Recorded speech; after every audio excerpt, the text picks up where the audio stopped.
Ladies and gentlemen, welcome back to another nightly recap on GNN Network. I I am speechless. I am absolutely appalled. I don't know how this guy does it. A few weeks ago, he called the top on Bitcoin. Then the week after that, he called the top on silver. Then the week after that, he said we could possibly expect a rollover in the SPY. And what did we get this week? We literally got this setup for a rollover in the SPY. Now, I've made jokes about this individual and I said he is Langley Landy because I believe he works for the Central Intelligence Agency. That is the only explanation for why he's able to make these plays. He's got to be working for the Illuminati.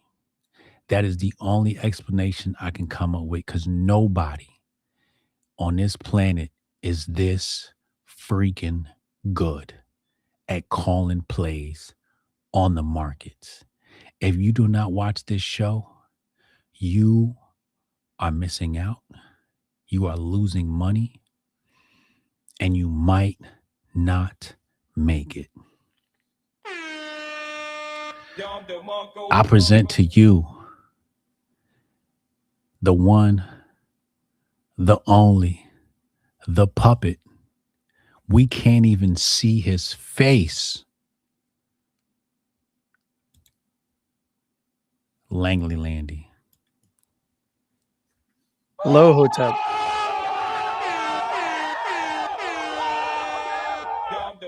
You're starting to creep me out, bro. It's a little weird, isn't it? You're starting to creep me out. Look, I've been around a little bit. I've seen some things. I've talked to some people. When you're around markets long enough, you meet a lot of people. There's certain people that are involved in every aspect. It seems like they're involved in everything.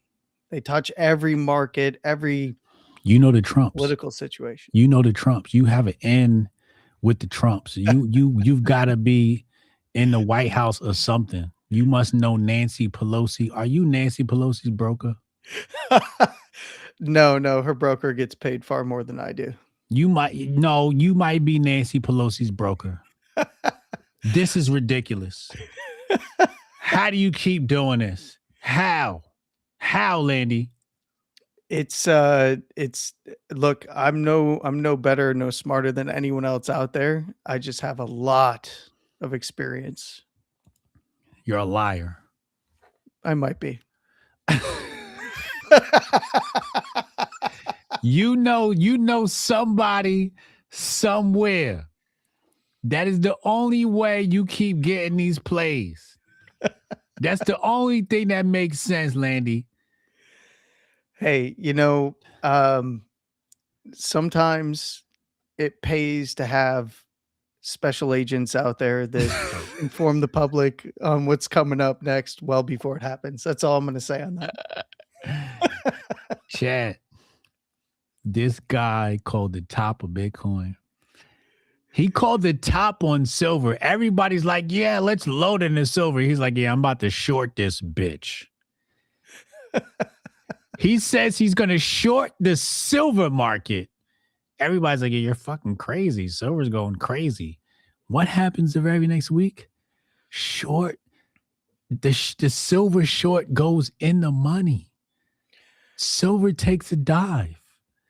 Then last week, I said, what do we expect on the SPY? He said, it sure looks like a rollover to me. And I asked Landy, I said, what the fuck is a rollover? And we look at the charts, and sure enough, we got a rollover.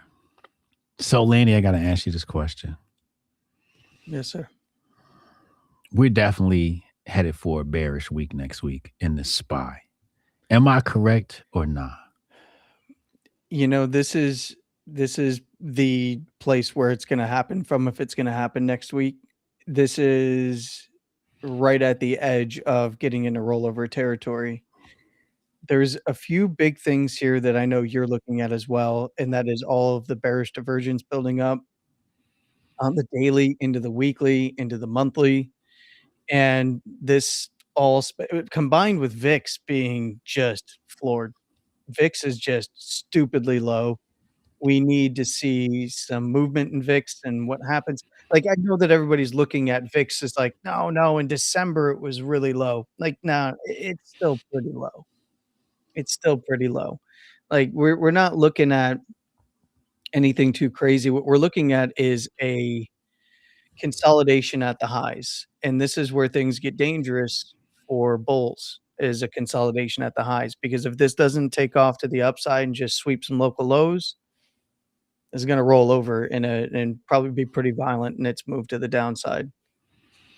So, we're looking at what's funny is they have this disconnect because economic numbers are coming in, and one of the key things that I had a discussion this week with somebody on a Spaces event where they were fighting with me over tariffs, and I said, "Tariffs, um, the import cost on tariffs is flat from '24 to '25. We have all the data. It literally came in flat. We had inflation and pricing for imports on one side, but that was equaled out in measure on the other side with lower prices. So the tariffs aren't actually having this huge negative effect. And then we saw what? Massive job growth in manufacturing because we're now exporting more. We've seen a move up in exports. So things are good. Job numbers came in good. Unemployment ticked down by 0.1%. And what a lot of people are having trouble with is that we're in this weird space where we have encouraging economic data, but the markets look like they're ready to absolutely dump out. Mhm. Have this, and all the signs are there for it too with the running Mhm. commodities, right? Everybody's nervous, right? Like, what the Mhm. hell is happening? And this is where I just I gotta say to people, like, you have to go back and you have to listen to November. I don't know, was it September, October timeframe when Scott Bessent spoke to NYU or somewhere he went to speak? He had a really good speech about the economy and where Mm. he wanted to take things. Kind of like that was kind of his he was doing the rounds trying to basically do an audition for Treasury Secretary, right? Mhm.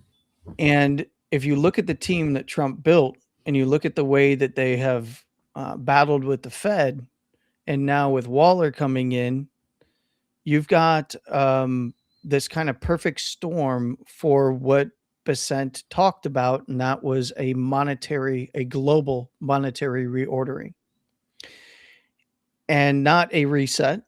Not we're going to take all of our power and consolidate it in Davos.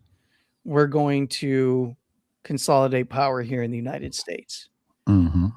And what we've seen is a violent reaction in markets around the world to this Trump presidency and specifically his economic team's measures that they've been taking. Mhm. We are in the fourth turning. We are in the thick of it. Mm. The We fourth turning. Yes, generational fourth turning. I suggest, and I think we've talked about it a little bit before, but I suggest that everyone goes and reads the original version of the fourth turning. Mm. There's a new version out that came out in the mid 2000s, but I'd go back to the fourth turning. It's a study of generational turnings, right? Your 80 to 100-year cycles or Mm. generations. And we're right Mm. on the cusp of a generation that's going to be dying, right? And then passing on all this massive wealth. Mhm. And what we're seeing right now is, and you remember the Great Reset stuff, right? Yeah. Klaus Schwab. Yeah.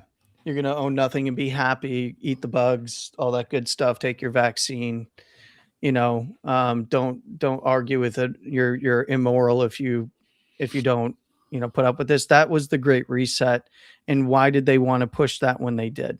Mm. It's because they know that all this money is going to roll over, and they know that if it rolls over here in the United States, that a lot of that money, especially the big trust fund money, a lot of the middle class money, it's going to roll over to the next generation, and they lose power and control. Mm.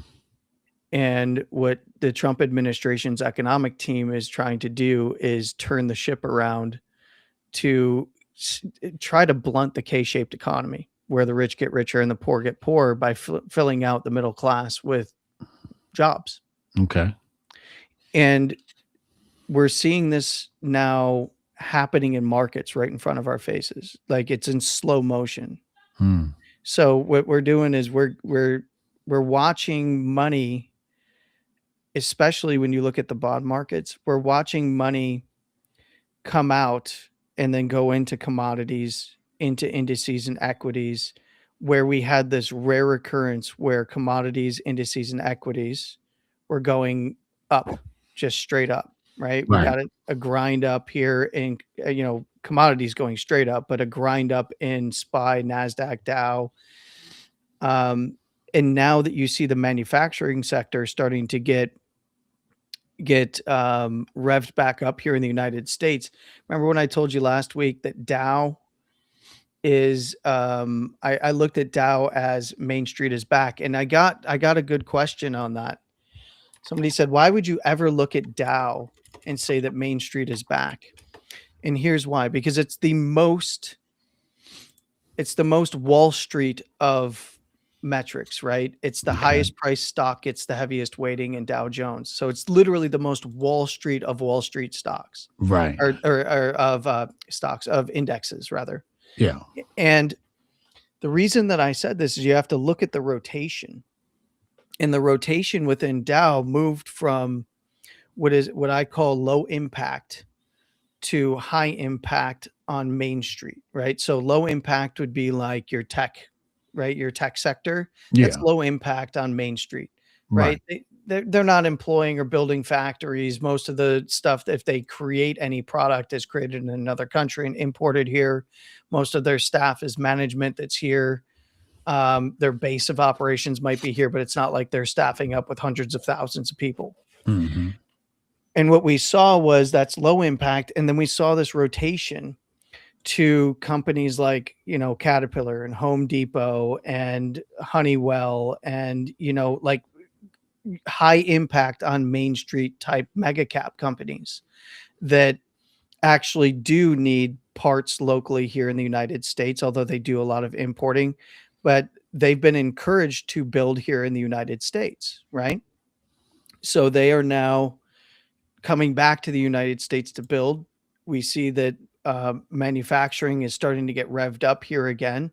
It's where these mega caps are going to be the first movers on that. And then what you should see in a rotation like that, when you see a rotation from low impact on Main Street to high impact on Main Street from the mega caps, is you should see that the Russell 2000 goes up as well. And guess what's been happening? The Russell 2000's been going up. Mm-hmm. So we're in this now second year of Trump's term where we're starting to see the money move. Okay. And that's what really matters, right? Because you're breaking ground on projects, you're getting manufacturing back here, and all the investment that was promised by these companies, and then the foreign investment that wants to come back here to the United States. We're starting to see some of these projects move forward. Some of these factories are already live. And then you've got a lot of steel factories. You've got a lot of things that are coming back and actually revving and ramping back up. And that is this is that weird tipping point where you see the boring stuff starting to actually get the shine over, your Mag 7s, Right. right? And people don't know what to do. They don't know what to do. They don't understand the rare earth element battle that's going on the global stage. They don't understand why commodities are running. If commodities are running, why is the stock market so high? Right? They don't get it. And that's because money came out of the economy and out of everything into cash. We had a dash for cash, as it's called, back in Q1 to Q2 prior to the tariffs being implemented. and we never saw that cash come back in except through the stock market and then commodities later. Mm.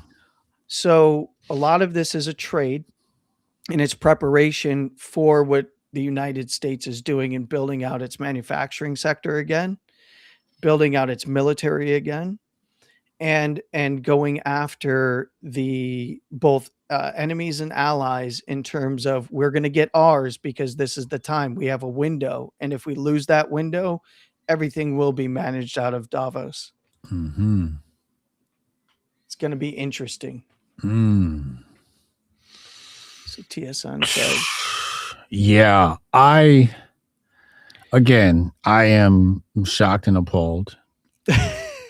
But my issue is, why is silver and gold trading along with the SPY? Like, why is that following the same trend? Shouldn't they be divergent?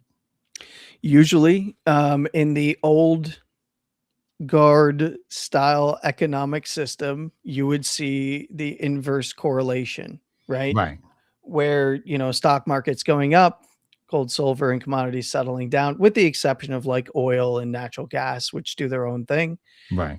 typically. But we've had everything kind of running with oil and natural gas actually going down. And part of it is driven by where the money is flowing, right? Right. And a risk environment, is it risk on or risk off?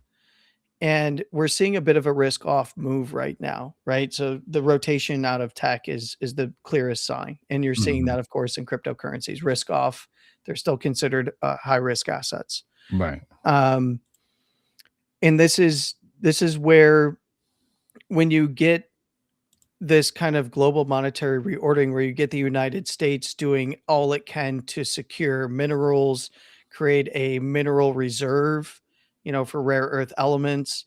You see the types of deals we're doing. We pluck a guy out of his bed in the middle of the night in Venezuela to cut off our enemies, Yeah.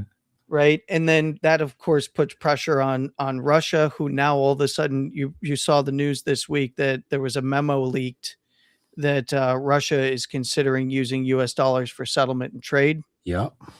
So now you remember, this goes back to Trump met Putin in Alaska. They had their big summit in Alaska between Mm. him and Putin about Ukraine.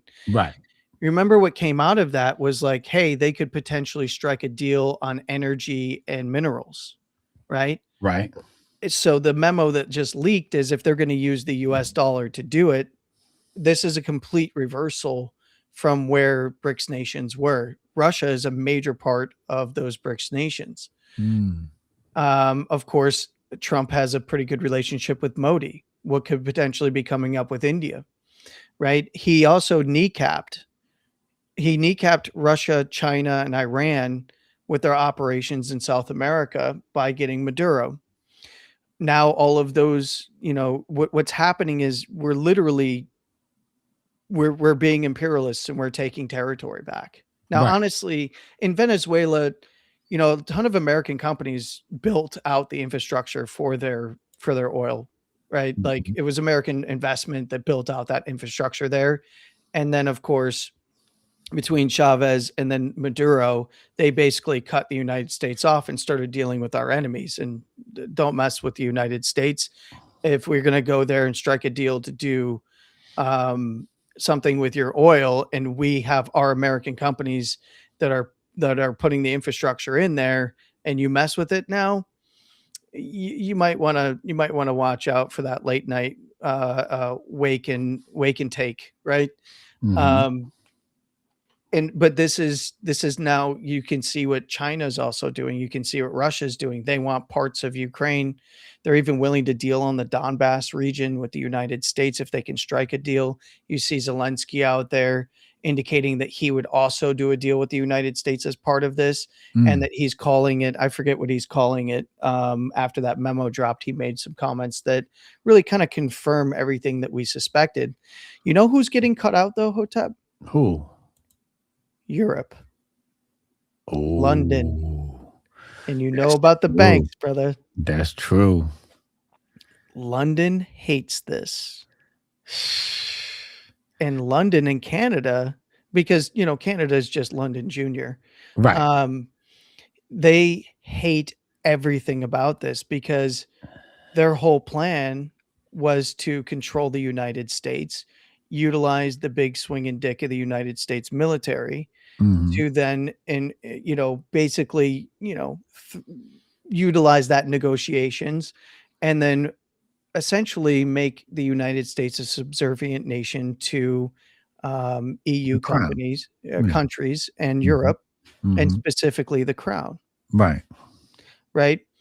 A lot of people don't really understand the history behind the banks here in the United States through Mm. Canada to the United States and how London and New York are so important.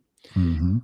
And all you have to do is look at Trump's comments about Z, his comments about Putin, and how he's willing to do deals. Even Z recently want to work together. We don't want any beef. Now, obviously, Trump kind of showed force down in Venezuela, so you definitely don't get out of line kind of thing. But Mhm. they're not happy with London and the bankers in the West either, right? Mm. So the enemy of thy enemy is my friend. Right. And it is the EU's and London's worst nightmare if Russia, China, and the United States strike a bunch of deals and Mhm. leave them sidelined as Trump says, "Screw you, I could potentially pull out of NATO, I'll take Greenland from you." He's been very adversarial with our allies Mm. because our allies are not really allies. They've been ripping us off and helped create this K-shaped economy that we have here in the United States. Mhm. They were the primary drivers behind helping to hollow out our middle class, and they continue to do so under Obama, and then kick up the Green New Deal stuff right before Trump's first term. Trump put a stop to that as much as he could, Mhm. before Bannon and other idiots tried to undercut him, so he got rid of him and a bunch of people from his first administration. Then it was impeachment, impeachment, impeachment. Mhm. And then Biden gets in and immediately tries to restart the Green New Deal stuff. Right. What would that do? That would centralize authority essentially Yeah. in the EU over the Yeah. United States. Yeah. And then they could wield that power through the United States military and NATO against Russia and even China. Mhm. But Trump is changing the game now. And a lot of it is we see it now in the economics. We see it now in the markets globally, not just here in the United States. Mm. So if we do see a rollover in SPY, NASDAQ, Dow, and everything else, I honestly think it'll be fairly quick because it's going to be a readjustment. You can't remove that money from the system. That money's just changing hands, and it's Right. about where does it go. Yeah. I don't foresee a prolonged bear market, for instance. Agreed. I would see something like what we saw back in Q1 to Q2 of 2025. As some sort of a Six Sigma Mhm. event could potentially happen. Mhm. And then from there, we recover very quickly and immediately start racing to the upside again. Yeah, I'm looking at probably like 659, the lowest we go. Let me take a look at SPY here. Let's pull up the let's pull up the Yeah, let hold me on. go here and take a look. Let me bring Landy's screen in here. So you're There we go. looking just under the 660 region. Yeah. Let me go to the weekly here and tell you that you would be 100% correct to look in that area. So if we took a measurement down to even 655, which could, potentially be an area of interest on a weekly time frame, Uh-huh. that would make sense. I would say 650 is even in the cards there. I Now agree. 660, here's the interesting thing here, because right Okay. now we're on the razor's edge, right? Yeah. This structure is flattening out. I'll get rid of the bands here. And the structure is flattening out and just going sideways in a consolidation, this is indecision, right? Mhm. So this indecision has a few places to go and a few confirmations that we could potentially get. Mhm. We can swing below 675, right? Yeah. No Easily. problem. as Right. long as it closes back above or inside of this low side structure right here where we just pinned. Yeah. But if we drop it, I'm going to turn the bands back on. If we drop it, what we have then is an expansion below the lower second into the lower third zone around the 100 period exponential moving average, probably into 670. 670. And if we lose 670, very quickly, we're going to be looking 665, 666, 665. Yeah. Yeah. Yeah. right over here. Natty says 644. 644, you're probably looking around the 200s, right? So you've got Yeah. 650 around the 200 EMA. That's going to come up. You're probably going to get the 200 simple moving average moving up next week on the daily here.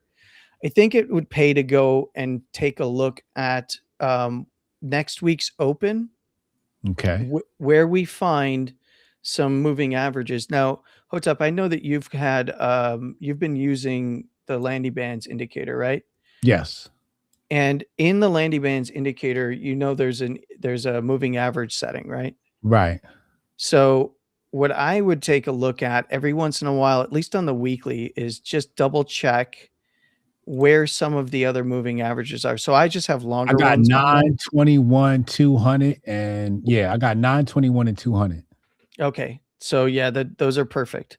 I have right now just some faster ones because I was doing some lower term time frame trading. Okay. But if you look where some of the major moving averages are here, we've got a 34 EMA. Oh, you know what I need to do? I need to turn on my labels here. We've got a Okay. 34 EMA on the Right. weekly. Yeah. We don't, but historically we will knife through it like we did back Right. in March of 25. Easily. Yeah. So that one's not as important to me. But what is important to me is that if we get to 655, which is likely going to be 660 to 665 next week, because this is an expansion into a compression, right? We had the big expansion down and then it's compressing and just melting up sideways. Okay. So a correction anywhere below the areas that we were just talking about, the lows here at 675 would put Bitcoin in the bearish half of the bands, Uh-huh. looking down towards that, it's below the 20. And we have an exponential, the 21 EMA. You can see that it was above What the you looking at? basis band. What time frame is that? This is the weekly. Okay. So the basis band is a 20 simple moving average. And we have the 21, which is an EMA. Typically, the EMA will lead the simple, Yeah. right? Because of its weighting. Okay. And we have that now under the basis band here.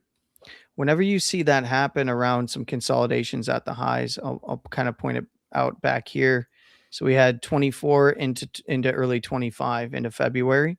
Mm-hmm. We had this choppiness at the highs, and we had the basis band get over top of this yellow indicator here. Let me move this over a little bit on the screen here so everybody can see a little better. So we had right here at the highs. So this was 24 and then 25. And if you look at the basis band here, and in fact, I'll turn off a few more of these because I think it's pretty important.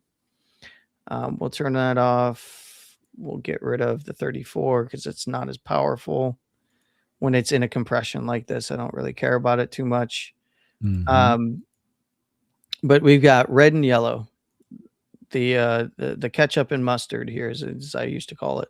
Mm-hmm. So the 21 EMA was kind of trailing, and kind of you'd get these corrections throughout 24 to the basis band, and then kind of in this compression just sideways and up. But then we had the double top kind of look up here, where we had a nice move down. Everybody bought the two highs up here, but it failed continuation.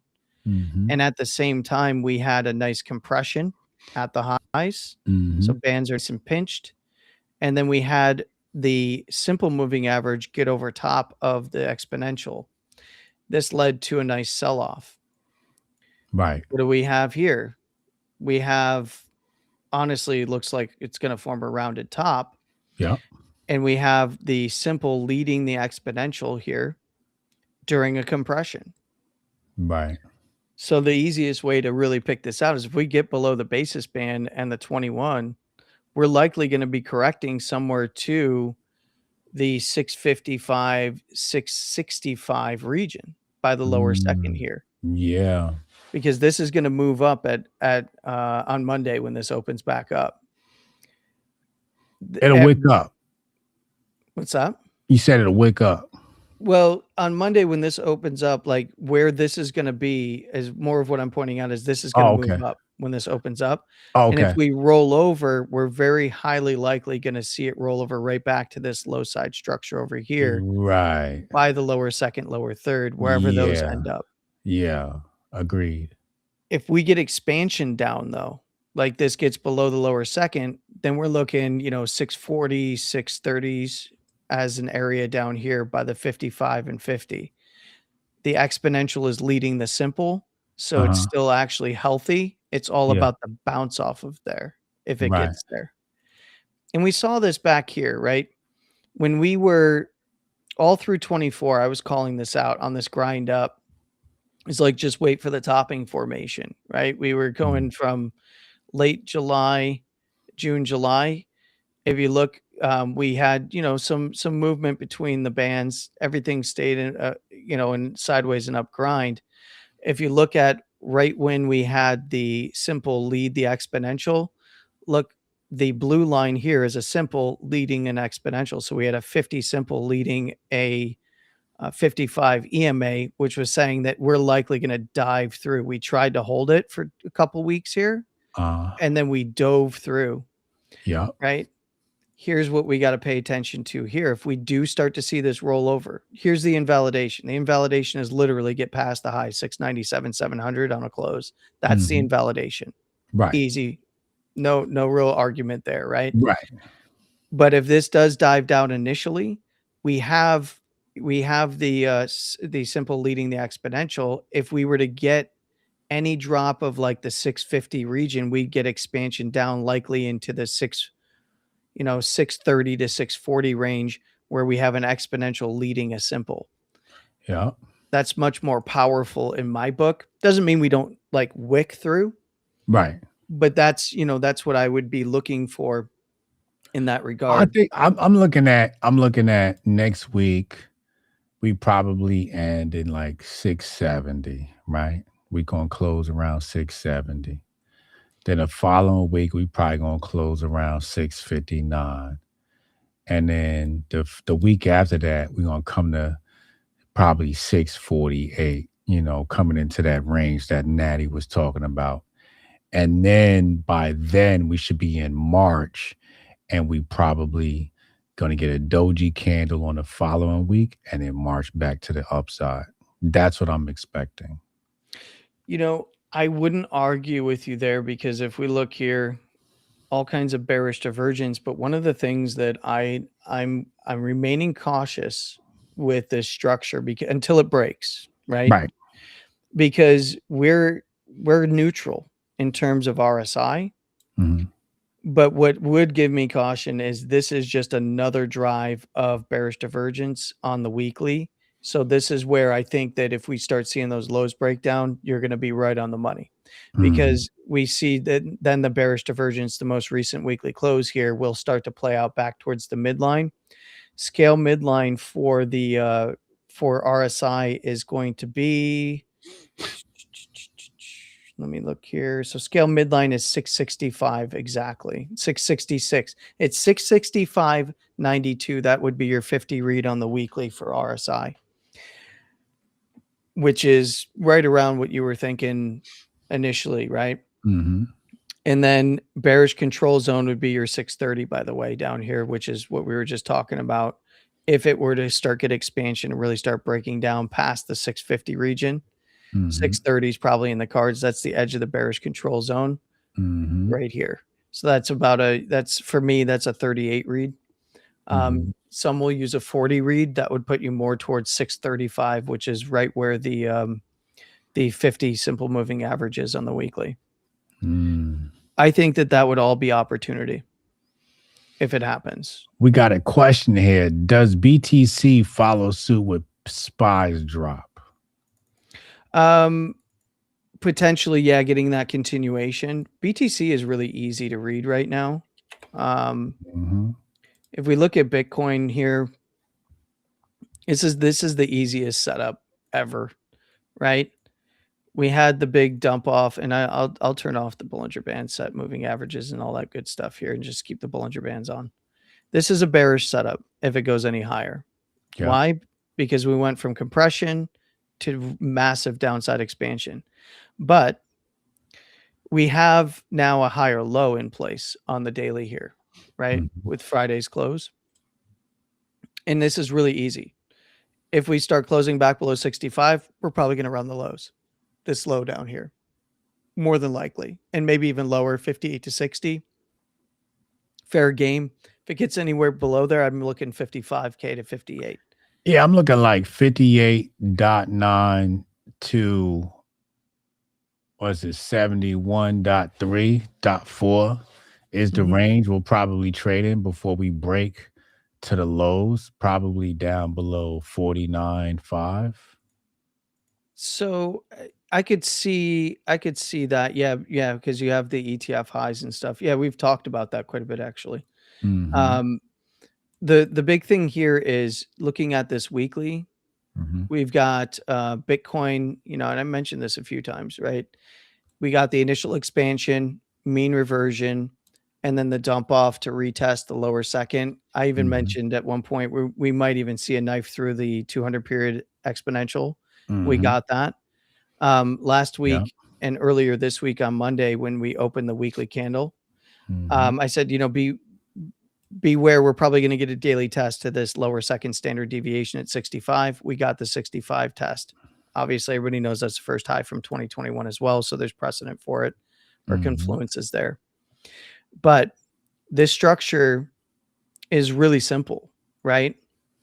If we look at diving through any further, it's probably going to be shorter term, not longer term, but shorter term bull scalps everywhere because Mm-hmm. 58 to the low at 60 here is fair game, and 58K is right around it's right around that 200 period simple moving average in between, and then we've got that 60K. So 58 to 60 is fair game.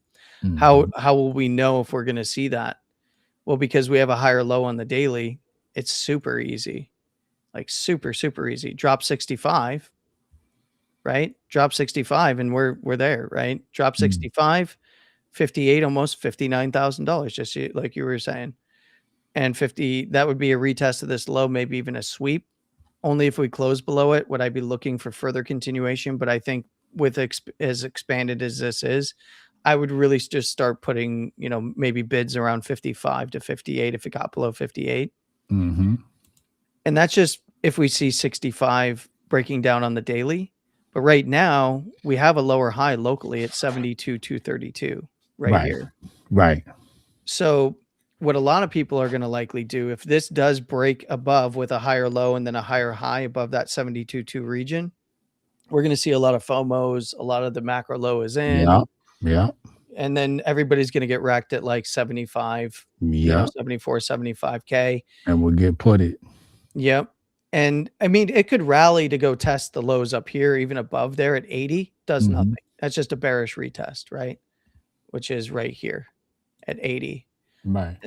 And then scale midline is right around 75K. Mm-hmm. So Bitcoin is absolutely the easiest asset in this market to read. Like I can look at Bitcoin and I can say definitively I know where this is going to go and place my trades. I'm even looking at SPY and NASDAQ and stuff, and I'm taking and picking and choosing if I'm doing any kind of day trading.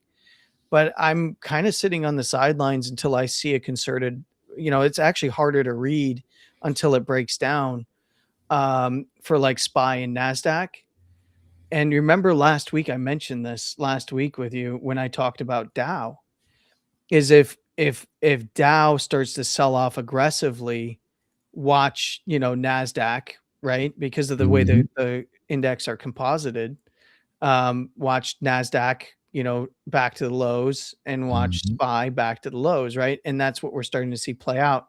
So next week, what I'm going to be looking at is Dow, Mm. because what could be the bigger drag on it? Well, we had nice moves up in all of these, boring companies that kind of have more of an effect on, capex effect on maybe expenditures here in the United States versus outside of it. When you get that rotation and they start to cool off, and then tech is still being rotated out of, we could see Dow continue to go down. If Dow continues to go down, it got a nice bounce today, but if this continues down, Nasdaq and SPY are going to start breaking down. I got I got I got perps on BTC Hmm. to 57.5. 57.5. That's not a bad area if it sweeps 58, which is a key area. I think that's an easy play. Not financial advice, do your own research. I'm with you on that. That's I easy. That's like an easy play right there. Yeah, come down and sweep the 200 simple on the weekly. I Yeah. can see that.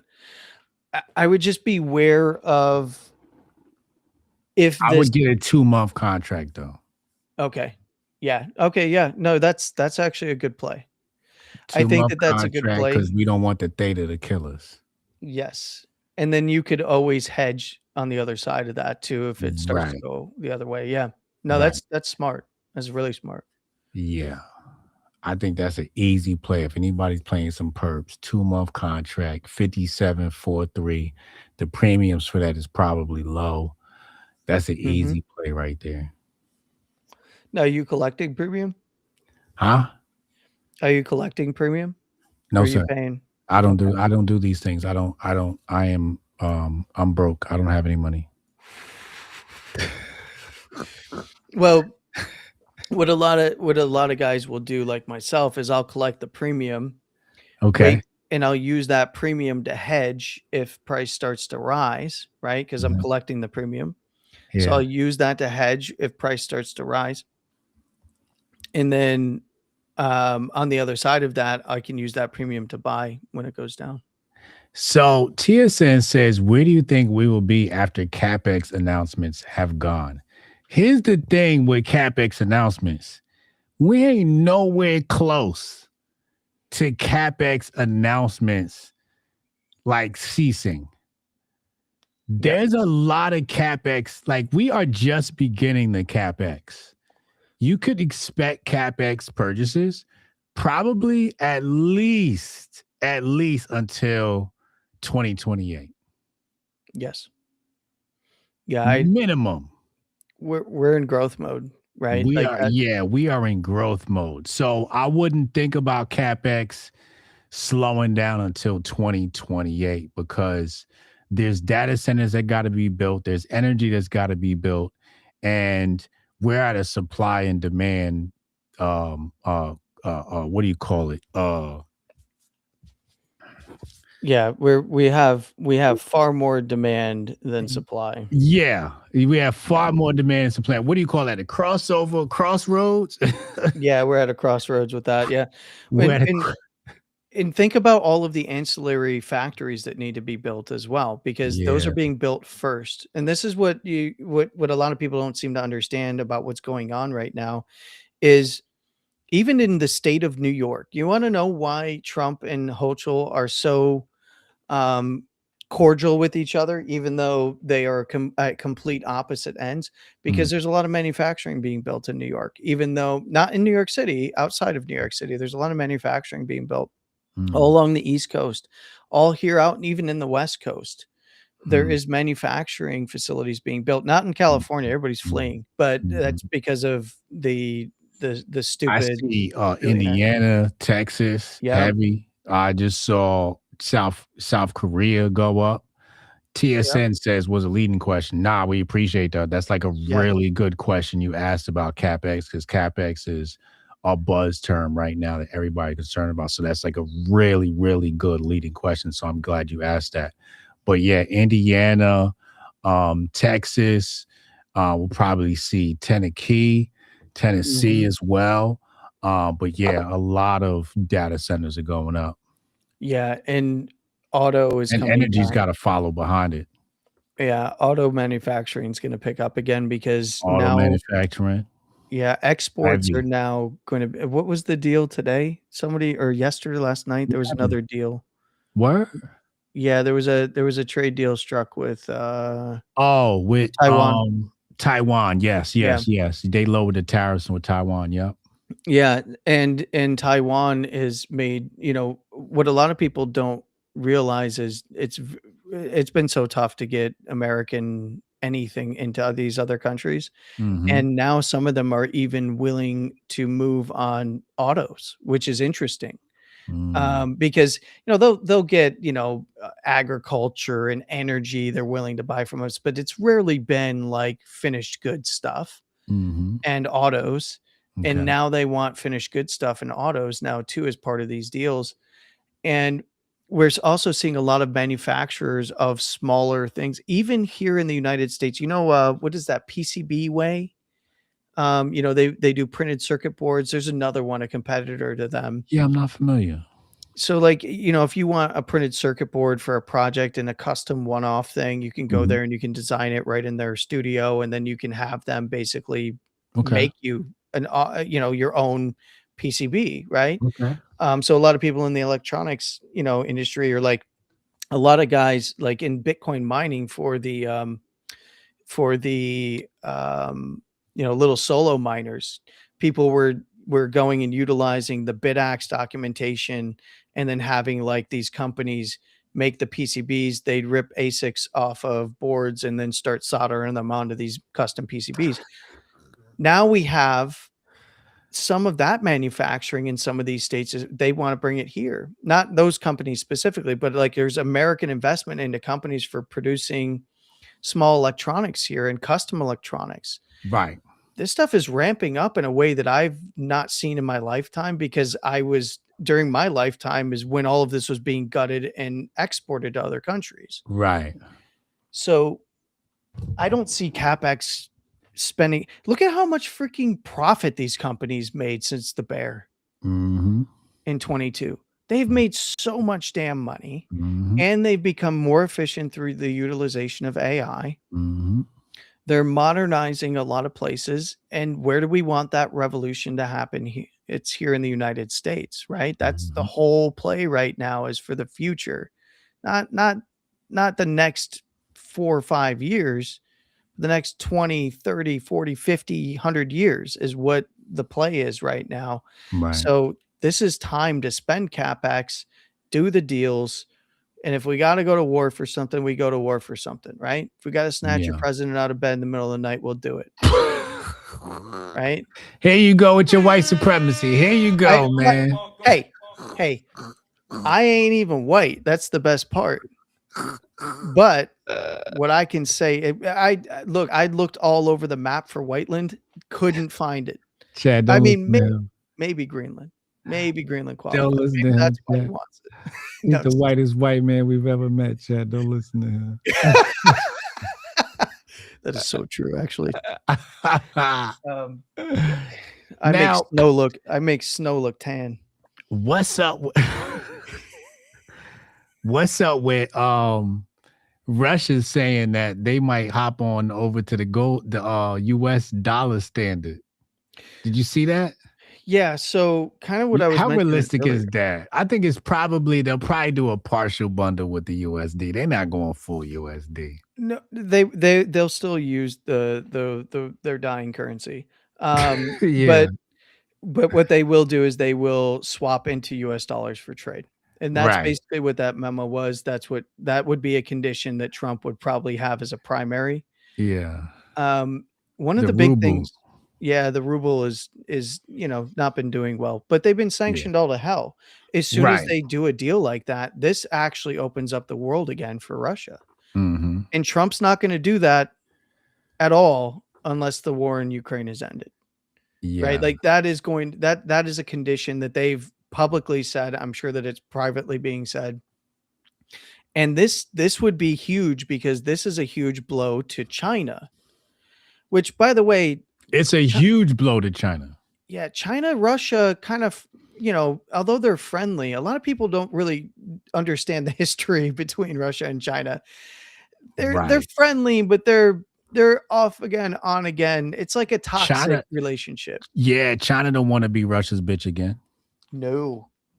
No, You got to that's why remember they've been that building. Russia was pivotal Yeah. in the creation of Mao. Mhm. Yeah. So China's like, look, you helped us out. You helped out Mao. You propped us up, but we ain't trying to be a bitch forever. We trying to stand on our own too. So they definitely don't want to play second fiddle to China. I mean, to Russia. And Russia's desperate.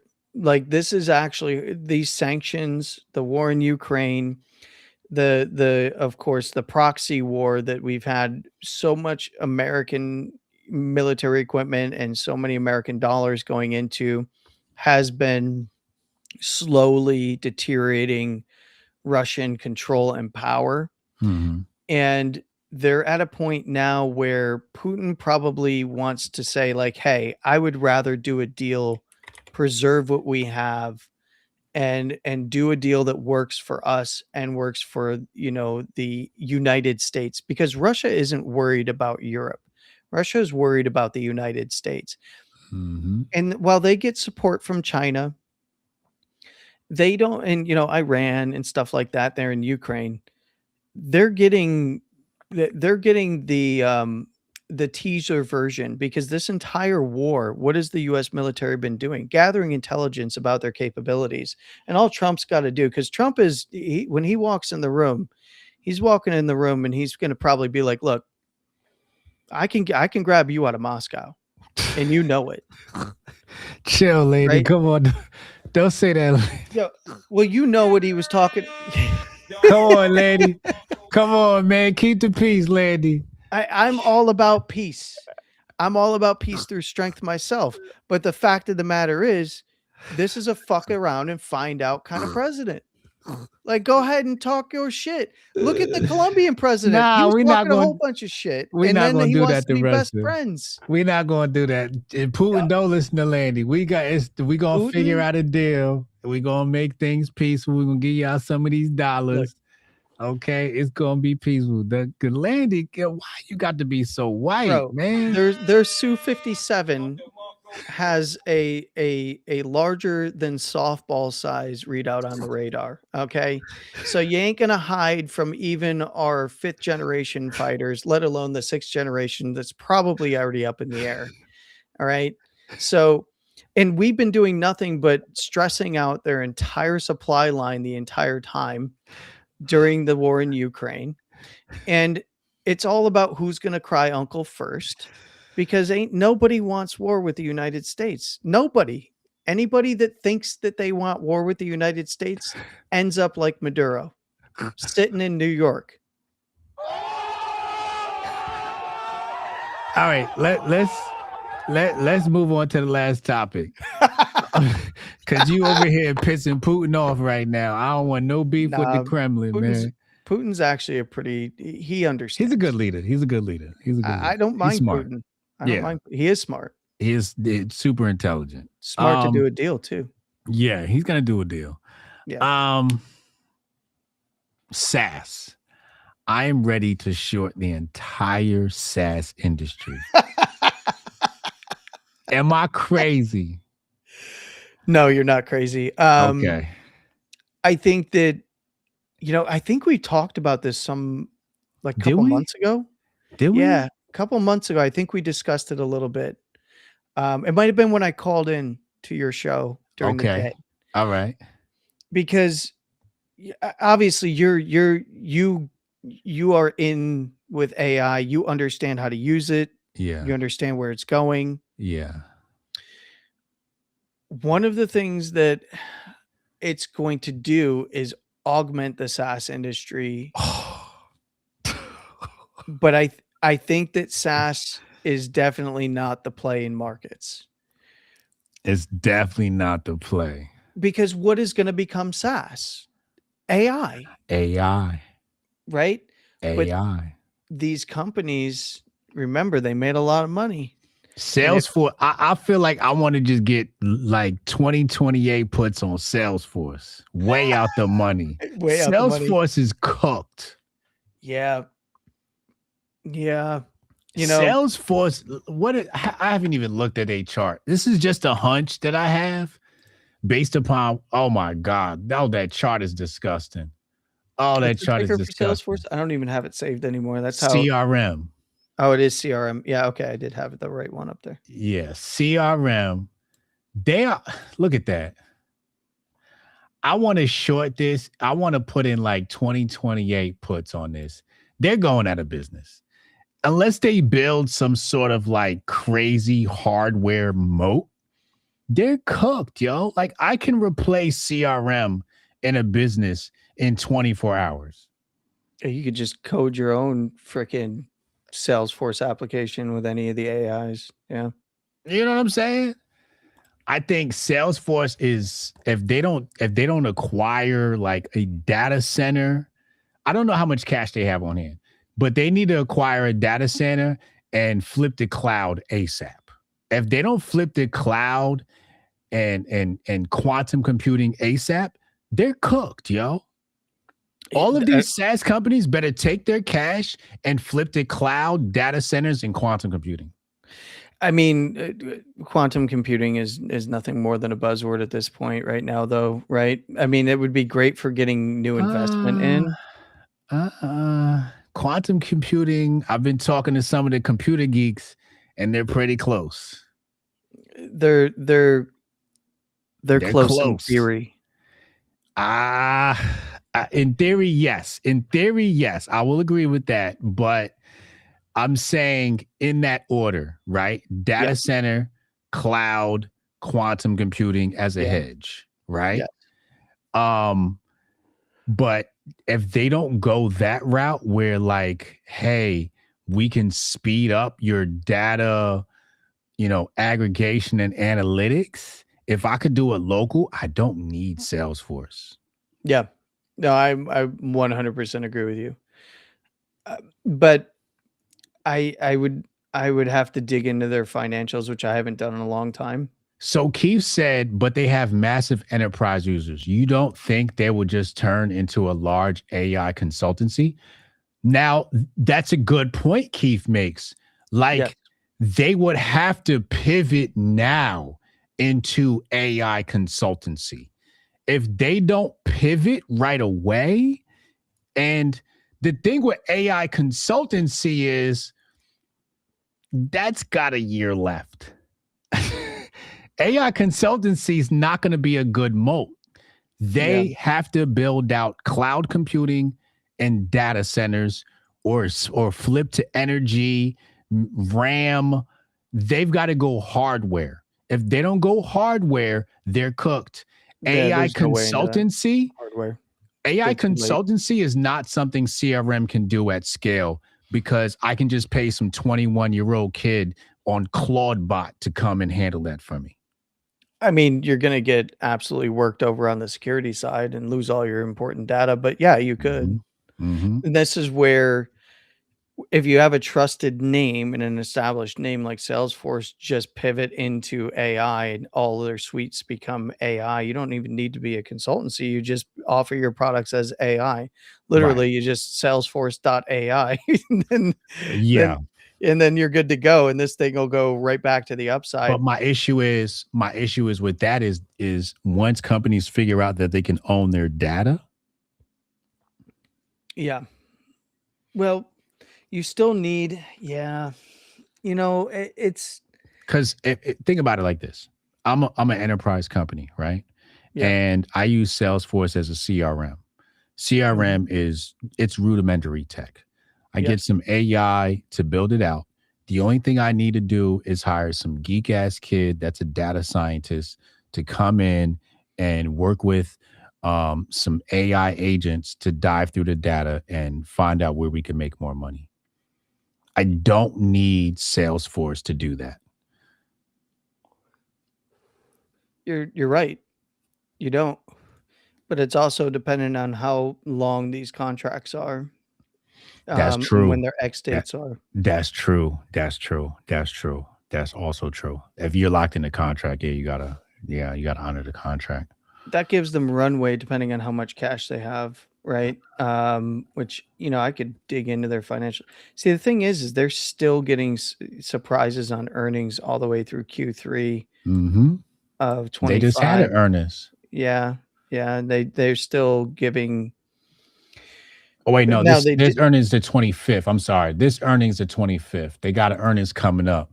It's gonna tell a lot about their company. Yeah, revenue though was the surprise, right? The Mhm. down 15.25 million. So they've got probably 12 to 18 months of runway, and if they continue to bleed out, it's gonna decelerate that to probably a year runway to Mhm. pivot. And one of the biggest things though is I think that a lot of these software companies are going to bounce back by just rebranding as AI. And Yeah, you can own your own infrastructure, but the cost is really high still, right. right? And this is where I don't see they're going to get killed for a while. Like Mhm. I could see this going 165 easy, right? Like that's a Easily. major level. Easy, easy. Easily. Yeah. I mean, It's gonna break 165. Yeah. 150, I'm 152 and looking at under is down yeah, I'm looking ugly. down there, right. That's where it gets really ugly because this is an expansion 140. on the weekly. Yeah. We could go revisit, this low right here, this set of lows Right. right here. What's that? 120, 132, Yeah, 134? 120 to 125 essentially, yeah. Yeah. Yeah, And we could easily 125, see yeah. that. With a weekly expansion like this is just getting it either bounces here or it's over and it's getting continuation. And it could bounce here, like, in the near term, but this, Yeah. anything below the last, 270 is doesn't mean anything. Keith D said everyone is pointing to contracts and long-term lock-ins for a company like Salesforce for sure. I do think that the cybersecurity and true engineering architecture of large enterprise systems like that is a bit of a moat. I don't think so. I don't think cybersecurity is a moat. I think it's safer to have your own data secured by your own cybersecurity team than to have it outside of your office, right? Like only companies like CRM or larger database companies like TSN is saying, companies truly understand the challenges and opportunities for Fortune 500. I think in the short term, Keith D is right. In the next year or Yeah. so, I think he's right. In 3 years, no, sir. Well, and this is where even the cybersecurity industry is changing very, very quickly, right? Yes. Because a lot of your black hats, gray hats, and white hats are Hmm. moving to utilizing AI more and more to Yeah. poke holes in vibe coded crap, Yep. right? So, and then they're also utilizing. We just had a report that that the United States military, specifically the Department of War, utilized, um, was it Claude? Was it Claude? I don't know if it was I'd have to go check. I don't actually know which one it was, but they utilized one of the publicly available AI models to assist them in their Maturo raid. So Wow. so that Wow. That's crazy. and you gotta remember, like, even the Department of War, um, which, right, if you've ever been in the military, you have SIPR and NIPRNet. Like, these guys have been dealing with and working with AI long before we got public models like Before this. I even knew what AI was. Yeah. Yeah. Even our why do we dominate the air so much, right, with our Air Force? They've been moving to AI-based tracking systems for longer than I can remember. Probably since the 80s. Yeah, I know. I remember, like, the more advanced stuff coming in and, like, at the end of, the global war on terror, when it wasn't being talked about as much, right? Okay. Like, it was still 2000. obviously ongoing, but, like, 2010, 11, when we started to get Mhm. a lot of guys back home Okay. into 2012. Yeah. Obviously, there was still rotations and still a big presence, but Right. um, and then coming into 2016, like a lot of these guys, they were upgrade, like a lot of equipment was being upgraded, a lot of legacy equipment, specifically on the Air Force side of things, because air dominance was the main way to keep track of everything, and it was all AI. It was Mm. all AI based systems, right?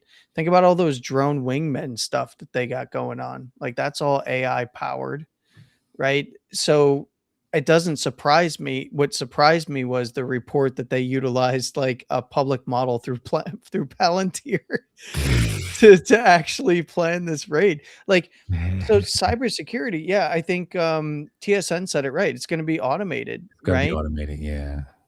I mean, you'll AI need AI is gonna humans. definitely be cybersecurity. I mean, think about the heuristic modeling systems. A lot of it is basically AI, right? Yeah.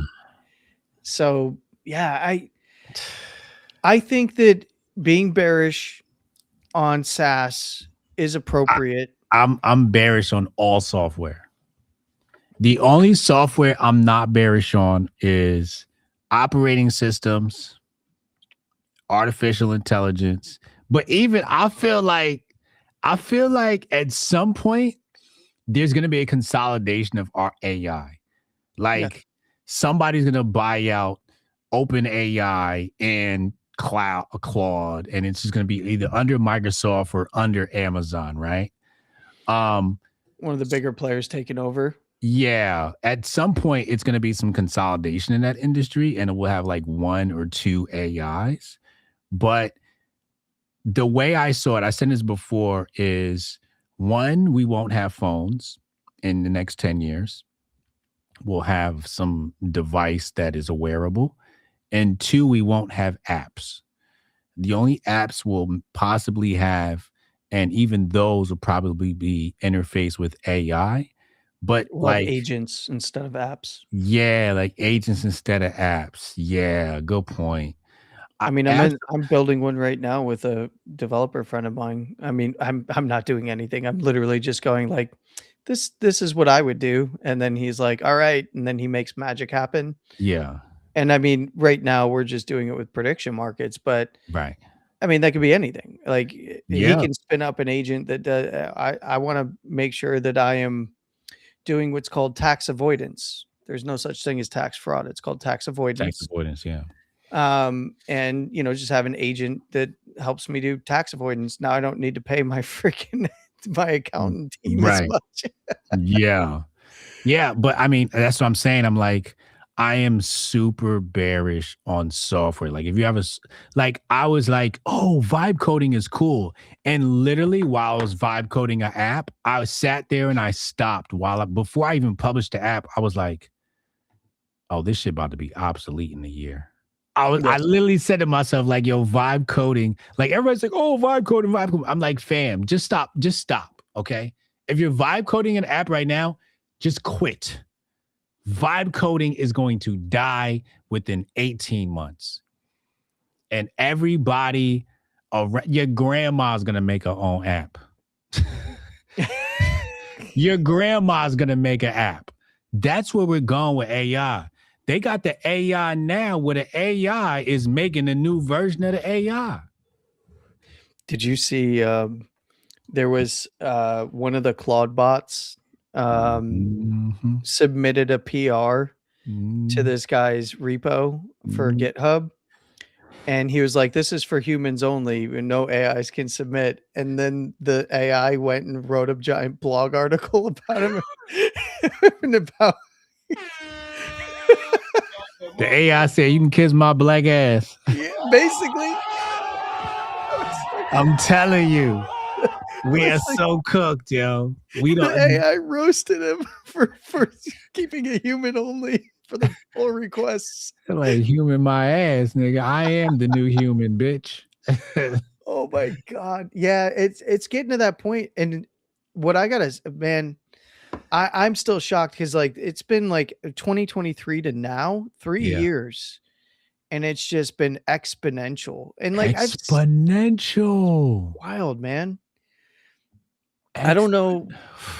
I'm falling behind. Like I can't keep I'm up. way behind. Yeah, I've I'm given up. I've given up. I'm like, I'll just wait for version 10. This shit ain't slowing down till version 10. I'll just wait till Claude 10. Then I'll play with the AI. There's no point. I've given up. I've given up. I'm This still shit's I'm too fucking fast. bro, The I'm only still thing over here I asking it to fact check me. like, I build apps for my own use. I'm not building apps for other people. That Yes. I feel like is obsolete. But I'm like, hey, I need an app to track this. I need an app to I'm building apps for me, Yes. but I'm not building apps for consumer consumption because it's just by the time you put the marketing budget in and you hit scale, somebody's gonna put you out of business. So it's just a waste of time. Fuck it. Yeah, and pretty soon you could just, you could task an agent to go do something for you, and it's going to interact with other agents. It'll pay them. It'll do everything you need it to do just to get the Right. thing done, and you don't have to worry about it. That Like that's what's already here. what's the point in me creating an app and somebody's gonna take my app and vibe code it in 20 minutes? Yeah, yeah, exactly. They'll just replicate it a million times over. Yeah. So I'm just like, you know what? I'll create apps for me and it'll just be for me. And I can use my own apps for me. Man, well, I think TSN brings up a good point. Being able to prompt engineer, I think, is valuable, I agree with that. right? Because Totally. but at some point, I think like you do, Hotep, at some point, you're not even gonna need to prompt engineer because you'll just say like, "Yo, I want this thing done," and You're it's just gonna gonna do it. you're gonna go and do a push-up and the app's gonna be like, I created an app to track your push-ups because you suck at these push-ups. Stop using your knees, damn it. Yeah. Like you're gonna wake up and the AI is gonna be like, yo, I vibe coded this app for you because I know you need it. I've Yeah, been tap monitoring into your your heart home rate. security cameras, and I'm watching to see if your form is correct. Like, wait, what? Yeah. Yeah. And you're gonna wake up to new apps, you know? Yeah. Yeah, I might just go live in the woods in Montana, bro. I don't know. I'm so ready to check out, bro. I'm terrified. I, I'm ready to check out, yo. Cause I run an AI channel, Yeah, the Hotel Money channel. And yeah. I do AI news every day. And every day I'm like, yo, I gotta build this log cabin, yo. We gotta get the fuck out of here. Cause we are so cooked, yo. Hotep's out there. He's farming. He's building his own log cabin. He's got an underground bunker. Yo, real talk. I'm like, yo, I need a bunker, a log cabin, some cows, some sheep, some goat, and some bees, Yo, man. We are so cooked. I don't think people understand like the human species is a wrap. Why do you oh. think Elon wants to go to the moon? Because he knows he's about to kill us all. We're done, yo. Elon's gonna come by your log cabin and be like, so we were doing satellite flybys and we saw that you are off grid and we wanted to offer you a free Starlink and a free Starlink plan. Go ahead and connect." That's exactly what's gonna happen. You know? Hotep is Hotep is there. dead. All right.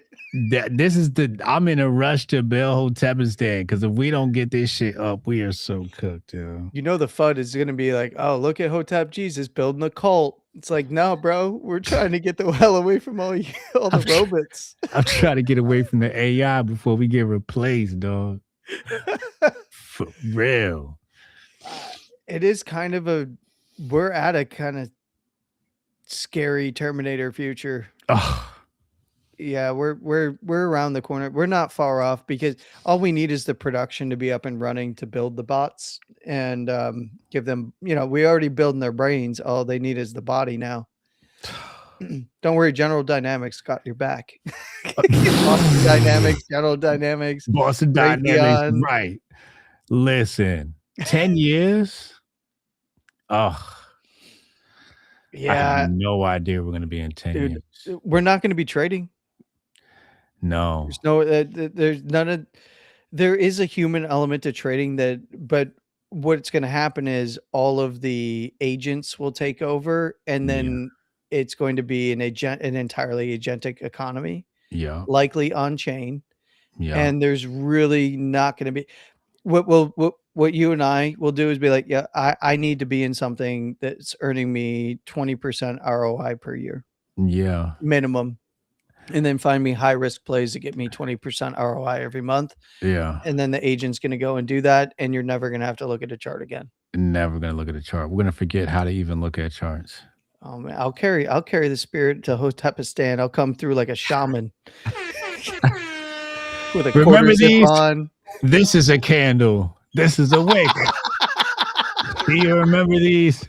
Nobody remembers these. I'm just gonna be coming through with my set of golf clubs, my quarter zip, so a book on technical analysis, some pen and paper. Somebody said AI is already running markets. What do you think? I mean, that's been a thing for at least several decades that they've been running the markets through bots. So Yeah, algorithms. Yeah.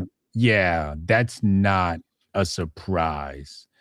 But what we're You'll talking about is like some next level shit from the for market retail. infrastructure and mechanics side, you'll likely still see that just be not agentic. It'll likely still just be driven by algos, but all of the actual work of trading will be agentic. Yeah.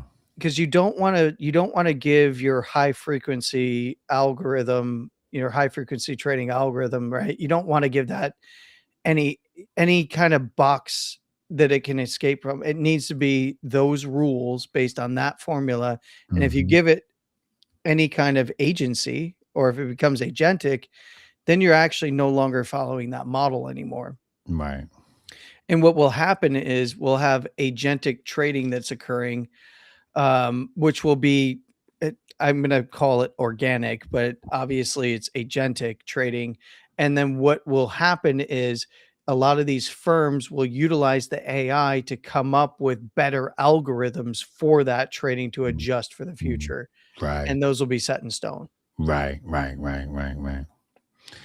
Ladies and gentlemen, if you I just want to say, ladies and gentlemen, if you are watching this show, you probably have a 140 IQ. Okay. You are one of the elite. So shout out to you. My people. We are live every Friday night, 9 p.m. for the nightly recap. Me and Langley go in deep dive. We looking at these charts. We making predictions. We telling you where the world is going. So congratulations to you for watching. Shout out to Landy. He ain't been wrong yet. W stream. Shout out to the chat. We'll Hell be yeah. back next week. Make sure y'all tap in. Landy, thank you for tuning in, Brad. Thank you for joining me. Thank you, Otep. I appreciate you, brother. Yes, sir. See you next week. See you next week.